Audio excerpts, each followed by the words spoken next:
আসসালামু আলাইকুম গাইস, আজকে আলোচনা করব যে ভাইরাল সেই সান্ডা নিয়ে। তো সান্ডা খাওয়া কি জায়েজ না হারাম?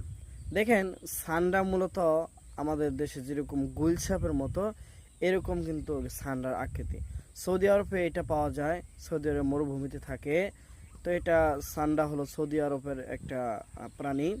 তো আমাদের দেশে কিন্তু এটা নাই। তো এর মতো আছে গুলছাপ আছে, কুমির আছে, এগুলো আছে। তো সান্ডা খাওয়া কি জায়েজ কি জায়েজ না, এটা নিয়ে অনেক সমালোচনা হচ্ছে, অনেক মতনৈক্য হচ্ছে। আসলে দেখেন, সান্ডা এমন একটা প্রাণী যেটার গুস্ত যেটার অনেক সুস্বাদু হয়, এই জন্য আরব সৌদি আরবরা খায়।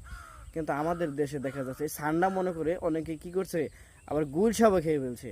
আসলে এটা তারা না বোঝার কারণে। তো রসুল সাল্লাহ সাল্লামের কাছে যখন সান্ডা রান্না করে যখন উপস্থিত করা হয়, রসুল সাল্লাহ সাল্লাম সেটা খায় নাই। সেটা খায় না, বলছে যে না আমি এটা খাবো না, তোমরা খাও। তো রসুল সাল্লাহ সাল্লাম বলে নাই তো এটা তোমরা খাবে না।